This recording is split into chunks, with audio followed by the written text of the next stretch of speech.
అమ్మగారు, మీకోసం మీ మర్ది గారు వచ్చారమ్మా.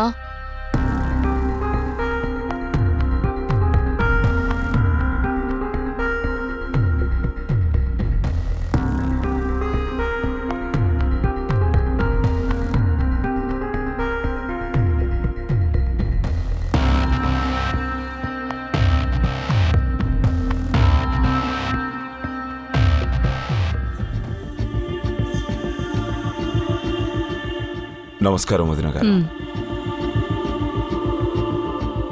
కూర్చోండి కళింగవర్మ. అయ్యో వదిన గారు, మీ ముందు నేను కూర్చోవడమా? పర్వాలేదండి. ఇన్నాళ్ల తర్వాత నీ రాకకి కారణం? విషయం మీకు తెలిసే ఉంటుంది కదా వదిన గారు. అదే ఊరి పెద్దలు రాబోయే అష్టగ్రహ కూటమి రోజున పూజ నన్ను చేయమని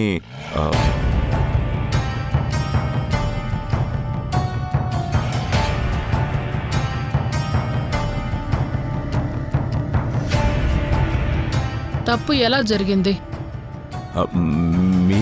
మీరే మరి పరిష్కారం ఎవరు చెయ్యాలి? మీరే. మరి మేం చెల్లించవలసిన పరిష్కారాన్ని మీరెలా చెల్లిస్తారు? అయ్యో వదిన గారు, నేనుగా ఈ పూజకు పూనుకోలేదు. సిద్ధులు చెప్పారని ఊరి జనం అందరూ నన్ను బలవంతం చేయడం వల్ల ఒప్పుకున్నాను. ఎందుకంటే ఈ పూజ ఎంత కఠినమైందో, పొరపాటు జరిగితే పరిణామాలేంటో నాకు బాగా తెలుసు. జనం సంగతి, నా సంగతి పక్కన పెట్టండి. మీ అనుమతి లేకుండా ఈ పూజ జరగదు.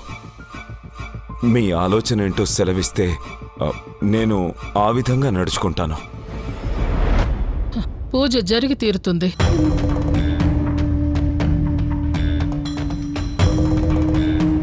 ఈ ఇంటి నుంచి అర్హులైన వారితో పూజ జరిపిస్తాను. అమ్మయ్యా, ఇప్పుడు నాకు కొండంత భారం దిగినట్టయింది. మీ నోట మాట వచ్చింది అంటే పూజ జరిపించే మార్గం కూడా మీకు దొరికినట్టే.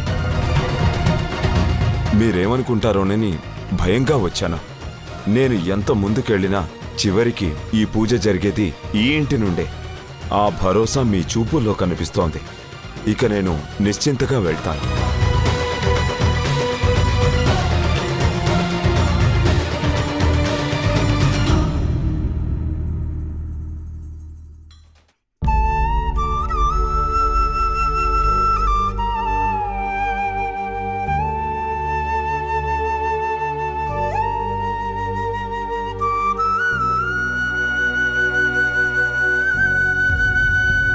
నిన్ను కూడా బయటికి వెళ్ళనివ్వకుండా నీ అత్త మామలు కానీ మా నాన్న కానీ నిన్నెప్పుడైనా ఆపుంటే నువ్వు ఈ వేళ ఇలా ఉండేదానివమ్మా.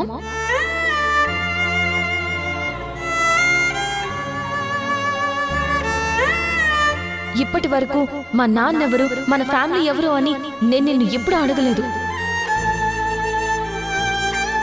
నాకు చెప్పాల్సిన విషయం అయితే నువ్వు చెప్తావని నా నమ్మకం.